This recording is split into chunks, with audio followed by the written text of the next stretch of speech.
अस्सलाम वालेकुम, welcome to my channel Lazzat with Mahvish Kiran. आज मैं आपके साथ बहुत ही मज़ेदार हैदराबादी दम गोश्त की रेसिपी लेकर आई हूँ।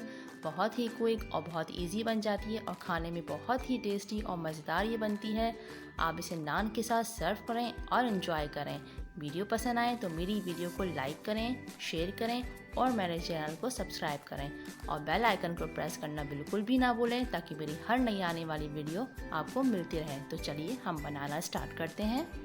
हाफ़ के जी हमने यहाँ पे लिया है गोश्त। आप इसे मटन में भी बना सकते हैं, मैंने यहाँ बीफ लिया है।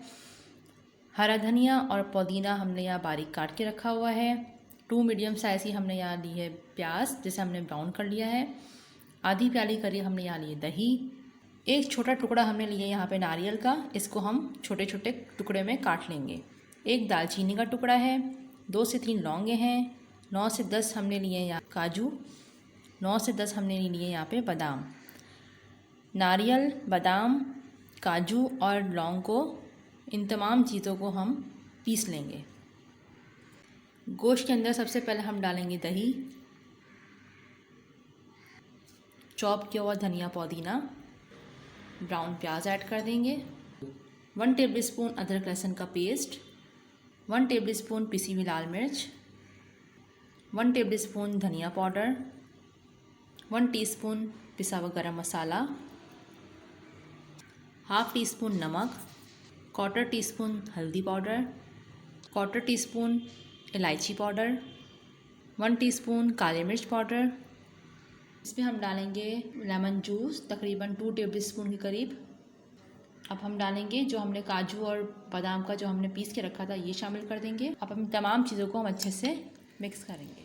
इन तमाम चीज़ों को हमने अच्छे से मैरिनेट कर दिया है। अब हम इसको कवर करेंगे और 3 से 4 घंटे के लिए हम इसको फ्रिज में रख देंगे ताकि इसका अच्छा सा, सारे मसालों का अच्छा सा फ्लेवर आ जाए। जिस तेल में हमने प्याज फ्राई की थी उसी तेल में हम इसमें डालेंगे काला ज़ीरा, 1/4 टीस्पून, 2 तेज़पत्ते डालेंगे।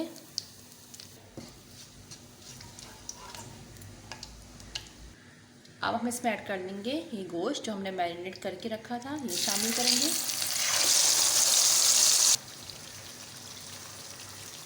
तो देखिए अब हम इसको अच्छे से मिक्स करेंगे। अच्छा, मैरिनेट करते वक्त आप एक काम और करिएगा कि कच्चा पपीता हो या टेंडर मीट, जो भी आपके पास घर में अवेलेबल हो, जो भी चीज़, तो वो भी आप इसमें शामिल कर दीजिएगा। अब इसमें डालूँगी थोड़ा सा पानी, तकरीबन हाफ से भी कम मैंने इसमें पानी डाला है क्योंकि इसमें पानी ऐड नहीं होता है बिल्कुल भी।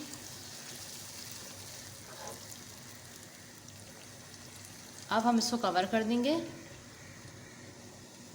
तकरीबन 45 मिनट्स के लिए, ताकि गोश्त अच्छे से टेंडर हो जाए। 45 मिनट्स हो चुके हैं। बिस्मिल्लाह। और ये देखिए गोश्त बहुत अच्छे से गल गया है।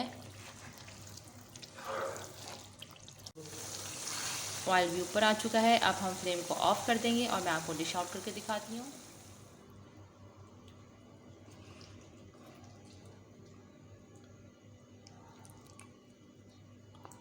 मज़ेदार सा हैदराबादी गोश्त बनके तैयार है। बहुत ही टेस्टी बनता है। इसको आप ज़रूर ट्राई करिएगा। मेरे बनाए हुए तरीके से इसको ज़रूर ट्राई करिएगा और मुझे कमेंट्स में बताइएगा कि आपको मेरी आज की रेसिपी कैसी लगी।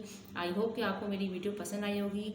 वीडियो पसंद आया तो उसे लाइक करें, सब्सक्राइब करें और अपने फ्रेंड्स में ज़्यादा से ज़्यादा शेयर करें और बेल आइकन को प्रेस करना बिल्कुल भी ना भूलिएगा ताकि मेरी हर नई आने वाली वीडियो आपको मिलती रहे। अपना बहुत ज़्यादा ख्याल रखिएगा और मुझे अपनी दुआ में याद रखिएगा। अल्लाह हाफ़िज़।